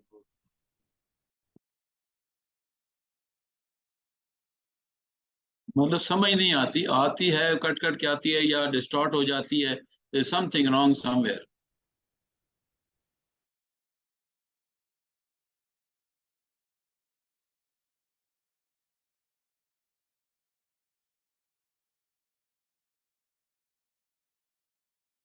अनम्यूट है जी, ठीक है। माजरत के साथ अयूब साहब और बाकी सब पार्टिसिपेंट्स, एक्चुअली इस्माइल साहब के एरिया में सिग्नल का जो है ना वो इशू है। अभी इसी वजह से जूम मीटिंग के दौरान भी जो आवाज़ है उनमें डिस्टॉर्शन भी थी और कट के आ रही थी आवाज़। तो अभी हमने कोशिश की है स्पीकर पे लेने की, लेकिन उसमें भी कोई खातिर खा बेहतरी नहीं आ सकी। तो अभी मैंने यही रिक्वेस्ट की है कि आप जूम पे ही अपने आप को अनम्यूट कर लें, तो जो जितना हो सके पार्टिसिपेंट्स को वो समझ आ जाएगी। बाकी जो क्यूरीज हैं उनको में एड्रेस करके हम अपनी वेबसाइट पे या अपने सोशल मीडिया पेजेस पे आपके जो आंसर्स हैं उनका हम वो वहां पे रिप्लाई दे देंगे आपको। जी, एनी क्वेश्चन प्लीज। असल में जाकर भाई यहाँ पर जी इसकी जी जी इसकी रिकॉर्डिंग ठीक आ जाएगी आपके पास जो हमसे शेयर की जाए और हम रिकॉर्डिंग को सुन लें। जी रिकॉर्डिंग अयूब साहब इसकी कोशिश करेंगे कि रिकॉर्डिंग में चीजें ठीक हो। अभी मैं भी क्लेरिफाई नहीं होंगी रिकॉर्डिंग में कैसी होंगी। अदरवाइज हम कोशिश करेंगे कि इस पे एक और सेशन कर लें आने वाले कुछ दिनों में ना, क्योंकि अभी तो अक्टूबर के फर्स्ट वीक में इसकी सोइंग होगी, तो उससे पहले एक सेशन कर लें तो उसमें। जी, ये इम्पोर्टेंट सब्जेक्ट है, टाइमली आप लोगों ने कर रहे हैं, तो मेरे ख्याल में इसको दोबारा कर लें, बेहतर होगा, सो राइट। दैट जो आप इसकी आउटपुट लेना चाहते हैं वो मिले। इंशाल्लाह इंशाल्लाह हम इसको प्लान कर लेंगे अक्टूबर से पहले एक दफा फिर जो है ना, ताकि लोगों तक जो इंफॉर्मेशन है वो टाइमली फ्लोट हो सके। जी बहुत शुक्रिया। आ, अभी किसी और को जी participant का जी जी question? जी जाफर भाई, ठीक है, ठीक है। जी जी जी। हाँ सर बेसिकली मैंने एक क्वेश्चन जो है चैट बॉक्स में पेस्ट किया है, इफ यू कैन रीड, और मैं रिपीट भी कर सकता हूँ। जी जी प्लीज। सर बेसिकली मेरा जो अब लास्ट क्वेश्चन है वो बेड का साइज पे है कि इधर प्लांट पॉपुलेशन पूरी करने के लिए NARCH-G1 की मैं बात करूंगा कि उसमें 12 इंचेस पे आप कह रहे हैं और plant to plant distance 6 inches है। लेकिन मैंने लिटरेचर थोड़ा देखा था तो उसमें मुझे बताया गया था कि 7 to 8 inches plant to plant distance या 8 to 9 भी होना चाहिए, और बल्ब साइज बढ़ा लेने के लिए, और बेड का साइज थोड़ा बड़ा रखें। आप क्या रिकमेंड करेंगे? जी फरहान साहब, मेरी आवाज अभी क्लियर है आपको? जी जी please yes please sir, continue. बिल्कुल क्लियर है। अच्छा अच्छा, फरहान साहब आपने बेड साइज की बात की। मैंने ऊपर जिक्र किया था कि बेड का जो साइज है ना वो मुख्तलिफ है। 12 इंच बेड भी है, 18 इंच बेड भी है, 24 इंच भी है, 34 भी है, 42 भी है। लेकिन फिर ये डिपेंड करता है आपकी पानी की अवेलेबिलिटी पे, और दूसरा आप कौन सा मेथड यूज कर रहे हैं ना इरिगेशन के लिए। अगर आपका मेथड फ्लड मेथड आपका आपके पास पानी की अवेलेबल है, नहीं पानी है, तो उसके लिए मतलब यहाँ पे अमूमन सोयाबीन का बेड यूज कर रहा हूँ, क्योंकि हमारे पास नेवी पानी वाफर मिकदार में अवेलेबल है। और उसका उसका बेड साइज जो है ना वो 12 इंच है, और उसका जो फल साइज है ना वो 17 इंच है। ठीक है, 12 इंच प्लस 17 इंच। इसमें प्लांट टू प्लांट डिस्टेंस हम चेंज रखते हैं, और लाइन टू लाइन हम 8 इंच रखते हैं।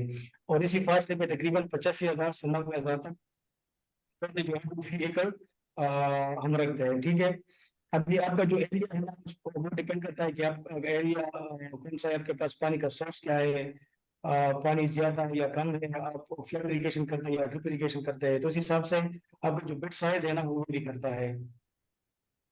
सर बेसिकली मेरे पास जी नहरी फरहान पानी साहब। है, पानी बहुत अच्छा है, और मेरे पास हाफजाबाद में लैंड है जिसमें हम प्लान कर रहे हैं अबाउट 50 एकड़ जीवन लगाने के ना, और हमने सारा फ्लड पे चलवाना है। हमारे पास ड्रिप इरिगेशन सिस्टम नहीं है ना, हमारे पास अभी टाइम है कि हम उसको स्टार्ट कर सकें। जी सो व्हाट? जी जाफर भाई, आवाज मेरे ख्याल में आवाज आ रही है?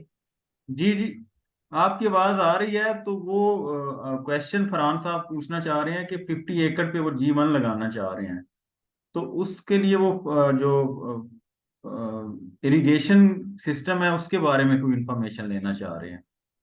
सर बेसिकली इरिगेशन हमारे पास बहुत अच्छी गुड क्वालिटी नहरी पानी है, और फ्लड पे चलाना चाहते हैं। हमारे पास ड्रिप इरिगेशन पोजीशन नहीं है अभी। ठीक है, तो इस्माइल साहब ये फ्लड पे जो है ना इरिगेशन करना चाह रहे हैं, क्योंकि वो कह रहे हैं कि हमारे पास ड्रिप इरिगेशन सिस्टम नहीं है, तो नहरी पानी है हमारे पास। तो उसके लिए वो आपसे सजेशन मांग रहे हैं कि नहरी पानी को अगर हम फ्लड करें तो उसका कोई मेथड बता दें, या उसके लिए बेड बेड साइज, वही sir, bed size basically bed size. Confirm करना चाह रहे जी उसके लिए बेड साइज क्या रखें? और मेरा ख्याल है कि इस्माइल साहब का डिस्कनेक्ट कर गए हैं, उनका जो है ना वो स्टेबल नहीं है कनेक्शन, इससे पहले भी इशू आ रहा था। तो अभी वो आई थिंक सो बिल्कुल ही बंद हो गया उनका इंटरनेट। तो मेरा ख्याल है कि आपके कुछ क्वेश्चंस एड्रेस हुए हैं, कुछ नहीं हो सके एड्रेस। तो जैसे कि अयूब साहब ने भी सजेस्ट किया है कि इस पे हम एक अलहदा से सेशन एक दोबारा से रख लिया जाए, तो हम कोशिश करेंगे कि अक्टूबर से जी पहले प्लीज। G1 पे हम एक सेशन रख लें, ताकि जितने भी हमारे पार्टिसिपेंट्स के अगर कोई क्वेश्चन रह भी गया है तो वो उस सेशन में वो कवर कर लेंगे हम। तो वंस अगेन मैं एक दफ़ा फिर अपोलोजाइज करता हूँ अपने सारे पार्टिसिपेंट से कि आज थोड़ा सा इंटरनेट की वजह से एक्चुअली वो हुआ ये है कि आज वहाँ पे कोई जुलूस वगैरह है इसके चेलम के सिलसिले में ना, तो जिसकी वजह से वहाँ पे ये सिग्नल्स का प्रॉब्लम है। जी इंटरनेट की कनेक्टिविटी का इशू है। ये तो हम इस्लामाबाद में बैठे हैं, हमारा कनेक्ट इंटरनेट बिल्कुल ठीक काम कर रहा है, लेकिन साइड एरियाज में जहाँ पे कुछ जुलूस वगैरह निकल रहे हैं वहाँ पे काफ़ी जगहों पे ये इशू है। तो ये कोशिश करेंगे, ये एक अब एक चीज़ हमारे उसमें नहीं है, इख्तियार में नहीं है, तो हम उसको नहीं कर सके, लेकिन इस पे हम यही कर सकते हैं कि नेक्स्ट एक आध और सेशन रख सकते हैं। तो अभी इंटरनल डिस्कशन में अगर कोई किसी भाई का कोई क्वेश्चन है रिगार्डिंग पीएच डेक के मैंडेट पे, या हम मजीद बेहतरी क्या ला सकते हैं पीएच डेक की एक्टिविटीज में, तो फोरम ओपन है आपके लिए, हम 10-15 मिनट उस पर डिस्कशन कर लेते हैं। सर बेसिकली मैं तो चाहूंगा कि एक ये हमारी क्वेरीज राइट डाउन कर लें, ताकि अगर आपकी वैसे डिस्कशन होते इसमें हिसाब से तो वो लिख के आप हमें ग्रुप में शेयर कर दीजिएगा। सेकेंडली सर, आपका फोरम पे हम एक्सपोर्ट का देख रहे हैं, तो आप वर्किंग कर रहे हैं इसके लिए, और हमें कोई मिल सकती है कि हम अपना नेक्स्ट क्रॉप आपको किस तरह। आप म्यूट हो गए हैं फरहान साहब।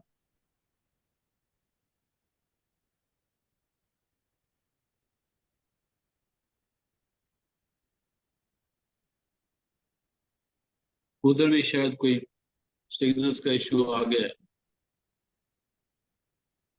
सर आई एम वो ऑडिबल नाउ। जी yes yes audible. Basically sir मैं देख रहा था कि हम अच्छी वाली फार्मिंग करना चाह रहे हैं HG1 पे ना, तो उसमें हम एक्सपोर्ट का आपका डिपार्टमेंट हमें क्या फैसिलिटेशन दे सकता है? अगर कोई क्रॉप इंश्योरेंस कंपनी है जिसमें हम अपनी क्रॉप की इंश्योरेंस भी करवा सकते हैं डिपार्टमेंट की तरफ से। जी बहुत शुक्रिया फरहान साहब। आप का पहला जो क्वेश्चन के दो पार्ट्स हैं, फर्स्ट पार्ट रिगार्डिंग एक्सपोर्ट्स, तो एक्सपोर्ट्स में ऑलरेडी हमने 2 मीटिंग्स की हैं, एक मिनिस्ट्री ऑफ कॉमर्स के साथ, उसमें डीपीपी भी ऑन बोर्ड था, मिनिस्ट्री ऑफ कॉमर्स थी और टीडैप था। तो उस पे इनिशियल जो भी रिक्वायरमेंट्स हैं G1 या किसी भी गार्लिक की एक्सपोर्ट के हवाले से, वो चीज़ें डिस्कस हुई हैं और उस पे मज़ीद हमारे सेशंस होंगे। तो कोशिश करेंगे हम ऑन बोर्ड लें जितने भी प्रोग्रेसिव ग्रोअर्स हैं उनको भी उन सेशंस में, जिसमें बेसिकली जो भी डेस्टिनेशन कंट्रीज है हमारी जहाँ पे हम एक्सपोर्ट करना चाह रहे हैं, या हमारा जो प्रोग्रेसिव ग्रोअर या एक्सपोर्टेड एक्सपोर्ट करना चाह रहा है उसकी क्या रिक्वायरमेंट है। मेन चीज़ तो वो है कि वो कौन से सर्टिफिकेट्स मांगते हैं और उनकी ग्रेडिंग के हवाले से क्या पॉलिसीज हैं। तो इन सारी चीज़ों पे सबसे पहले तो हमने आइडेंटिफाई करनी है अपनी मार्केट, कि कौन सी मार्केट में हम G1 या अपना गार्लिक भेजना चाह रहे हैं। और उसके बाद फिर वो जो मार्केट है, वो जो डेस्टिनेशन कंट्री है, उनकी रिक्वायरमेंट्स क्या हैं इंपोर्ट के हवाले से, क्योंकि वो तो इंपोर्ट करेंगे। तो वो फिर रिक्वायरमेंट्स हमारे डिफरेंट डिपार्टमेंट्स हैं, इदारे हैं, जिससे रिलेटेड जो रिक्वायरमेंट होगी, वो अगर कोई सर्टिफिकेशन डीपीपी से चाहिए होगी वो हम डीपीपी से रिक्वेस्ट करेंगे, अगर कोई सर्टिफिकेशन टीडैप से चाहिए होगी तो हम टीडैप से रिक्वेस्ट करेंगे। तो क्योंकि इससे पहले G1 हम इंपोर्ट ही करते हैं, एक्सपोर्ट की तरफ हम गए नहीं हैं, कर रहे हैं एक्सपोर्ट लेकिन बहुत कम पैमाने पे कर रहे हैं। तो अभी फर्स्ट टाइम ये इस पे हमारे सेशंस हुए हैं, तो हम अपडेट रखेंगे आपको फ्यूचर में भी, इन जितने भी इसमें प्रोग्रेस होगी आप सब भाइयों को उससे हम इंशाल्लाह अपडेट रखेंगे। इसमें काइंडली ये बताएंगे कि पीएच डेक जो है ये खुद भी एक्सपोर्ट करने में इन्वॉल्व होगी या सिर्फ प्रमोशन को वो सपोर्ट करेगी? जी अयूब साहब, हम इस तरह से डायरेक्टली इन्वॉल्व नहीं होंगे, हम बेसिकली एक्सपोर्ट को प्रमोट करने में और उसके एक लिंक या ब्रिज का किरदार अदा करेंगे कि हमारे जो एक्सपोर्टर्स हैं या प्रोग्रेसिव ग्रोअर्स हैं और जो डेस्टिनेशन कंट्रीज हैं वहां तक एक प्रोडक्ट पहुंचाने के लिए जो इश्यूज वो फेस कर रहे हैं या जो उनको जिन मराहल से गुजरना है, उनमें जो सर्टिफिकेशन के हवाले से रिक्वायरमेंट्स हैं वो सारा हम उसमें फैसिलिटेट करेंगे। क्योंकि बेसिकली पीएच डेक जो है प्रोडक्ट डेवलपमेंट पे काम कर रही है, एक्सपोर्ट पे अभी काम उस तरह से कर नहीं रही। तो प्रोडक्ट डेवलपमेंट में हम ऑलरेडी आपके सामने है जो सीरीज ऑफ वेबिनार्स कर रहे हैं और इसी तरह फिजिकल एक्टिविटीज कर रहे हैं। बट एक्सपोर्ट के हवाले से जैसे मैंने पहले अर्ज किया कि हम जो एक्सपोर्टर्स हैं उनको स्टेप बाय स्टेप हम गाइड कर सकते हैं कि आपने अब जो एक्सपोर्ट करनी है तो उसके लिए आपको जो रिक्वायरमेंट्स चाहिए, जो सर्टिफिकेशंस चाहिए, जैसा कि इससे पहले डेलीगेट एक हमारे ऑफिस में विजिट कर चुका है और उनको हमने सारी रिक्वायरमेंट्स बताई हैं कि अगर आप एक्सपोर्ट करना चाहते हैं तो आपको किस डिपार्टमेंट से कौन सा सर्टिफिकेट चाहिए, या कौन सी आपको चैम्बर से किस सर्टिफिकेट की या किस लाइसेंस की जरूरत है। तो that's all from our side. और इसके अलावा फिर डेस्टिनेशन कंट्री जो भी है उसकी हर कंट्री की अपनी रिक्वायरमेंट है। कुछ कंट्रीज के सर्टिफिकेट्स जो हैं वो डीपीपी प्रोवाइड करता है, कुछ के सर्टिफिकेट्स हमारे प्राइवेट जो सर्टिफिकेशन कंपनीज हैं वहां से भी बन सकते हैं। तो क्या ये जो जो जो सर्टिफिकेशंस चाहिए उनकी वैसे कोई स्टैंडर्ड लिस्ट भी बन सकती है जो आम ग्रोअर को मिल जाए और वो उस स्टेज से, ग्रोइंग स्टेज से उसमें इन्वॉल्व होकर उसको इम्प्रूव करता जाए ताकि सर्टिफिकेशन में आसानी हो। मेरा ज़ाती ख्याल ये था कि जिस तरीके से भी इसकी ग्रोइंग जा रही है ख़ासतौर पर जीवन की, उसमें जो लिमिटेशंस आ सकती हैं या इस स्टेज पर कुछ छोटी क्वांटिटी एक्सपोर्ट करने की कोशिश की जाए ताकि उससे रिलेटेड जो इश्यूज हैं वो छोटी क्वांटिटी से सीखे जा सके, बजाय इसके कि हम बहुत ज़्यादा उस चीज़ को प्रोड्यूस कर बैठे और फिर कहें जी हमसे अब हैंडल नहीं हो रहा। तो I think it would be timely कि हम इस स्टेज पर ये चीज़ों को ज़रा कंसंट्रेशन के साथ, ठीक है ग्रोइंग तो हो भी रही है, कर भी रहे हैं लोग, उनसे सीख भी सकते हैं, बट चूंकि एक्सपोर्ट टारगेट है पीआई टेक का, उसको प्रमोट करना है उसमें। और दूसरा ये भी है अपार्ट फ्रॉम सर्टिफिकेशन, अगर कोई इंटरनेशनल पोटेंशियल मार्केट्स एक्सप्लोर की जा सके आपके लेवल पे तो वो बहुत अच्छा है, क्योंकि फार्मर्स ज़्यादातर तो उतनी नॉलेज वाले भी नहीं हैं और ना ही उनके उस तरह से कॉन्टेक्ट लेवल्स हैं। तो आपके लेवल पे अगर पोटेंशियल मार्केट्स का पता चल जाए तो वो लिस्ट डाउन हो जाए कि फलां मुल्क में जी इतना इम्पोर्ट होता है, इतना होता है, तो उस बेस पर वहाँ पे कॉन्टेक्ट डेवलप किए जाए ताकि बजाय इसके कि हम वो सीएनजी की तरह बहुत स्टेशन बना लें और बाद में हमें बंद करना पड़ जाए। तो I think it would be timely के स्टेज पर उसको प्लान कर लिया जाए। इन जी अदर जी, वर्ड्स, आपके जो पॉइंट्स हैं वो वेल टेकन। एंड उसमें मैं थोड़ा सा ऐड करता चलूं कि उसमें जो बेसिक रिक्वायरमेंट्स हैं वो तो एक जो आपकी एक्सपोर्ट कंपनी है उसकी रेलेवेंट जो आपकी चैम्बर ऑफ कॉमर्स है जिस डिस्ट्रिक्ट में या जिस एरिया में आपकी एक्सपोर्ट कंपनी रजिस्टर्ड है, उस चैम्बर से एक सर्टिफिकेशन चाहिए होता है कि ये कंपनी जो है ये हमारे पास रजिस्टर्ड है, नंबर 1। सेकेंडली, एक डीपीपी से आपको फाइटो सैनिटरी फाइटो सर्टिफिकेट चाहिए होता है। एंड नंबर 3, आपको टीडैप से एक प्रोडक्ट के हवाले से सर्टिफिकेट चाहिए होता है कि ये ये ये डीपीपी क्या है? Department of plant protection. Okay, जी। And plant protection. जी, ये MNFSR के अंडर आता है इदारा, ministry of national food and security के अंडर। एंड थर्डली, टीडैप जो है वो प्रोडक्ट स्पेसिफिक सर्टिफिकेट देता है कि जो हम प्रोडक्ट्स एक्सपोर्ट करना चाह रहे हैं तो वो उससे रिलेटेड एक जो ट्रेड का सर्टिफिकेट देंगे। वो भी आप अपनी प्रोडक्ट की जो स्पेसिफिकेशंस हैं या जो उसके इंग्रेडिएंट्स हैं वो लेके जाएंगे टीडैप के, तो वो आपको वो सर्टिफिकेट इशू कर देंगे। सर वो जीएसपी सर्टिफिकेट वो कहलाता जीएसपी सर्टिफिकेट उसको एग्जैक्टली जीएसपी सर्टिफिकेट टीडैप इशू करेगा। तो है। ये उसकी सर उसका फॉर्म होता है, वो 1000 रुपीज का एक फॉर्म मिलता है टीडैप के ऑफिस। जी, वो फॉर्म लेके वो फॉर्म फिल करके जो रिक्वायरमेंट्स हैं प्रोडक्ट की वो आप सबमिट करेंगे तो आपको टीडैप सर्टिफिकेट इशू कर देगा, ट्रेड तो डेवलपमेंट। ये डिफरेंट डिफरेंट जगहों से डिफरेंट डिपार्टमेंट्स के साथ इंडिविजुअली डील करना पड़ेगा, जाके उनसे सर्टिफिकेशन लेनी पड़ेगी, या अप्लाई कर देते हैं और दे कैन अप्लाई। जी एग्जैक्टली, इंडिविजुअली आपको ये तीनों जगह पे इंडिविजुअली जाके आपको जो है ना वो अप्लाई करना पड़ेगा। और अप्लाई करने के बाद डेफिनेट बात है थोड़ा सा फॉलो अप लेना पड़ेगा तो वो आपका जल्दी बन जाएगा। तो any possibility of handling these issues on single window? Sir इस पे फिलहाल अभी तक ऐसा कोई मैकेनिज्म नहीं बना है, लेकिन आपकी सजेशन पे हम इसको भी थोड़ा सा ऑन बोर्ड ले लेंगे कि किसी क्योंकि जगह जगह एक्सपोर्ट जो जाने। है हमारे इस वक्त हमारे लिए मेरे ख्याल में सबसे इम्पोर्टेंट है अर्निंग ऑफ फॉरेन करेंसी। तो उसको जितना फैसिलिटेट कर सकते हैं उसका कोई तरीका करना चाहिए। जो भी करना चाहता है, थोड़ी क्वांटिटी ज्यादा क्वांटिटी, जी तो ये प्रोसीजरल मार ना खाए बेचारा बंदा। एग्जैक्टली सर, ये अब पॉलिसी लेवल के इश्यूज हैं। अब सिंगल विंडो वगैरह, उससे पहले जो जितना हम कर सकते हैं वो यही है कि रेलेवेंट पर्सन के कांटेक्ट डिटेल्स नहीं, अपने एक्सपोर्टर्स के साथ शेयर कर सकते हैं कि आप इन साहब के पास चले जाएं और हमारा रेफरेंस दे दें, तो वो काम जरा जो है वो स्पीडी हो जाएंगे। तो उस जब सिंगल विंडो पे आ जाएंगी तो फिर तो सारी चीजें स्ट्रीमलाइन हो जाएंगी। तो ये 3 सर्टिफिकेट्स हैं जो सर मैंडेटरी हैं हर मुल्क की एक्सपोर्ट के लिए। अदर देन दिस, अभी जैसे आपको पता है कि कोरोना का इशू आया तो उसमें एक दो कुछ प्रोडक्ट्स के उन्होंने हॉट वाटर ट्रीटमेंट के सर्टिफिकेट्स भी लाजम करार दे दिया कि हॉट वाटर ट्रीटेड होना चाहिए, वो आपका मैंगो हो गया या सिट्रस हो गया। तो वो एडिशनल है, वो कुछ कंट्रीज के हैं कुछ के नहीं है, लेकिन ये 3 तो ऐसे हैं जो तकरीबन हर कंट्री की रिक्वायरमेंट है ये। तो वो डिपेंड करता है कि आपकी कंट्री कौन सी है।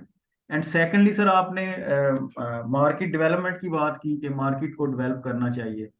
उसके लिए सर ऑलरेडी हमारे जो ट्रेड मिशंस हैं, क्योंकि टीडैप काम कर रहा है सर मार्केट डेवलपमेंट पे, तो टीडैप कंसल्टेटिव सेशंस कर चुका है हमारे जितने ट्रेड मिशंस हैं बाहर उनके साथ, कि आप अपने जो G1 है इसको प्रमोट करें बाहर की जो एग्जीबिशंस, जिस कंट्री में हमारा ट्रेड मिशन है उस कंट्री में अगर कोई एग्जीबिशन हो रही है फूड से रिलेटेड या एग्रीकल्चर से रिलेटेड, तो वहां पे आप अपने G1 को इंट्रोड्यूस करवाएं, लोगों के अंदर अवेयरनेस आए और इसकी डिमांड जो है वो इंटरनेशनली इसकी डिमांड में इजाफा हो। तो उस पे भी सर काम चल रहा है, उस पे टीडैप काम कर रहा है, तो होपफुली उसके भी अच्छे रिजल्ट्स होंगे। सर इसमें एक चीज और ये भी ऐड करना चाहूंगा, हमारे सीईओ की डायरेक्शंस हैं कि मीटिंग्स प्लान एंड जो सेंट्रल एशियन रिपब्लिक्स में जो ट्रेड ऑफिसर्स पोस्टल हैं उनके साथ मीटिंग्स कराई जाएंगी एक्सपोर्टर्स की। तो वो जब भी प्लान होंगे तो आप लोगों को जरूर इन्फॉर्म कर देंगे। सेंट्रल एशिया में मेन फोकस है इसमें। इसमें एम्बेसीज भी कोई सपोर्ट करती हैं? एम्बेसडर्स जो होते हैं मुल्कों में, वो भी कोई इंफॉर्मेशन देने में सपोर्ट करते हैं? सर एम्बेसडर तो बेसिकली जो हमारी ट्रेड्स हैं वो तो हमारा ट्रेड मिनिस्टर देख रहा होता है रेलिवेंट कंट्री में। हमारे जो ट्रेड मिशंस हैं वो एम्बेसी में ही बैठते हैं, एम्बेसी में ही वो ट्रेड को देख रहे होते हैं। तो ट्रेड से रिलेटेड या एक्सपोर्ट से रिलेटेड जो भी इश्यूज हैं वो हमारा जो ट्रेड हमारा ऑफिसर है वहां पे बैठा है वो। ट्रेड सेक्शन है या ट्रेड सेल है? जी जी सर। सर वो आपको ना वहाँ के इम्पोर्टर्स के साथ कनेक्ट कर देंगे जब भी मीटिंग हाँ, plan. That's what I mean, liaison करके। जी जी या, सर। ठीक है, ठीक है जी, थैंक यू। थैंक यू जी। शफीउल्लाह साहब, आप कुछ पूछना चाह रहे हैं? सर बेसिक अस्सलाम वालेकुम रहमतुल्लाहि व बरकातुहू। वालेकुम अस्सलाम। भाईजान, मैं यही अर्ज करना चाहता हूँ कि जैसे आप इसकी प्रमोशन पे काम कर रहे हैं पहले से, ग्रोअर्स और जितने भी हमारे साथी हैं, तो एक्सपोर्ट पे ज़्यादा काम करना चाहिए, ताकि जब गार्लिक की एक्सपोर्ट होगी तो फार्मर जो है इसमें इंटरेस्ट लेंगे और इससे हमारे मुल्क को भी फायदा होगा और जिम्मेदार भी फार्मर भी खुश होंगे और उनके हालात ठीक होंगे। तो एक्सपोर्ट पे बहुत ज़्यादा काम करना चाहिए। ठीक है जी। जी बहुत शुक्रिया।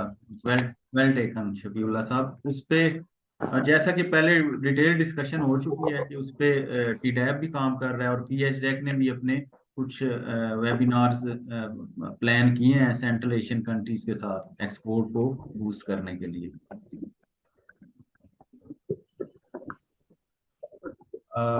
ओके। मैंने एक चीज आपसे पूछी थी, क्रॉप इंश्योरेंस, क्योंकि एक एक्सपेंसिव क्रॉप है, अगर फार्मर मोटिवेट भी होता है तो आइदर कोई इस तरह की पॉलिसी या हमारे पास कोई कंपनी है जो हमारी क्रॉप को इंश्योरेंस करे नेचुरल डिजास्टर को। सर ये इंश्योरेंस का जो हमारा टॉपिक है ये मेरा ख्याल है NICL इस पे ज्यादा कमेंट कर सकता है। इस पे भी पहले भी ये क्यूरी आई है, तो हम प्लान कर रहे हैं एक NICL के साथ मिलके एक कोई सेशन जिसमें इंश्योरेंस से रिलेटेड जो भी क्यूरीज हैं, तो जो NICL का रिप्रेजेंटेटिव होगा वो उस पे आपको रिप्लाई दे सके। PH डेक इस पे क्योंकि मैंडेट में नहीं है PH डेक के, तो PH डेक इस पे अभी इनिशियली कोई कमेंट नहीं कर सकती। ओके, शुक्रिया। जी थैंक यू। आपने जो है ये सिजेंटा जो सीड्स और सिजेंटा इंसेक्टिसाइड्स वो ऑलरेडी इसके ऊपर वर्किंग कर रही है। इन्होंने पंजाब वाली साइड में भी काम स्टार्ट किया और सिंध में भी कह रहे थे ये स्टार्ट कर रहे हैं। इंश्योरेंस डिफरेंट क्रॉप की होगी, तो वो कह रहे हैं कि अगर आपका लॉस होता है तो उस हिसाब से पॉलिसी बना रहे हैं। अभी रिसेंटली इनके साथ ही मीटिंग हुई थी हमारी भी ना, तो वो कह रहे थे कि हम इस तरह की पॉलिसी बना रहे हैं। पंजाब में कह रहे थे कि हम लोगों ने इस पे वर्किंग स्टार्ट की हुई है। अच्छा जाफर साहब, मेरा आपसे एक और सजेशन ये थी कि आप इस पे राइस के हवाले से कोई इस तरह का वेबिनार रखवाएं, तो राइस के ऊपर कोई वेबिनार करवा दें। जी अदनान तारिक साहब, thank you. Basically horticulture product rice जो है वो एग्रो प्रोडक्ट्स में आता है। PH डेक जो है पाकिस्तान हॉर्टिकल्चर डेवलपमेंट कंपनी है, तो हॉर्टिकल्चर में फ्रूट्स एंड वेजिटेबल्स आती हैं।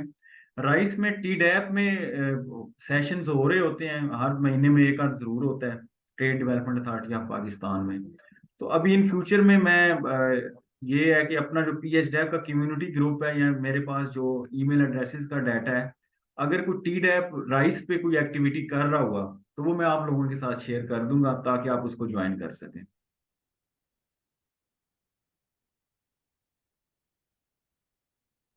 मेरा ख्याल है आज का सेशन वाइंड अप करते हैं। आप सब लोगों का बहुत शुक्रिया, आप लोगों ने अपना कीमती टाइम निकाला। अनफॉर्चुनेटली उस तरह से आज इंटरनेट की कनेक्टिविटी के इशू की वजह से ठीक तरह से इसको हम नहीं इख्तिताम पजीर कर सके, लेकिन कोशिश करेंगे कि इसको हम एक दफ़ा फिर जो है वो रीशेड्यूल करें और आप लोगों के साथ वो जो जितनी भी क्यूरीज हैं उनकी सलूशन लेके आएँ। बाकी हमारे जितने भी इवेंट्स हैं उनकी डिटेल्स हमारी वेबसाइट्स पे भी होती हैं और हमारे सोशल मीडिया पेजेस पे भी मैंने लिंक्स आपके साथ शेयर कर दिया चैट बॉक्स में। जो PH डेक का कम्युनिटी ग्रुप है उसका मैंने लिंक भी शेयर किया है, उसको ज्वाइन करें। जो भी हमारा वेबिनार है या फिजिकल एक्टिविटी है वो आप लोगों तक पहुंचती रहेगी। हमारी वेबसाइट विजिट करें, वहाँ पे जितने भी हॉर्टिकल्चर की मेजर प्रोडक्ट्स हैं उनके प्रोडक्ट ब्रोशर्स बने हुए हैं, प्रोडक्ट मैनुअल्स बने हुए हैं, बुकलेट्स हैं जहाँ से आपको रहनुमाई मिल सकती है। यूट्यूब चैनल पे जितनी भी हमारी ये रिकॉर्डिंग्स हैं ये अवेलेबल है वेबिनार्स की, तो वहाँ से आप अगर कोई प्रोग्राम मिस कर लेते हैं तो वहाँ पे आप रिकॉर्डिंग देख सकते हैं।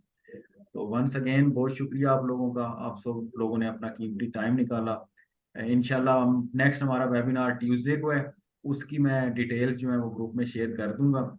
एप्पल के ऊपर हम हार्वेस्टिंग और पोस्ट हार्वेस्टिंग टेक्निक्स पे हम वो करने जा रहे हैं, क्योंकि अभी जो एप्पल है उसकी हार्वेस्टिंग और पोस्ट हार्वेस्टिंग का सीजन चल रहा है।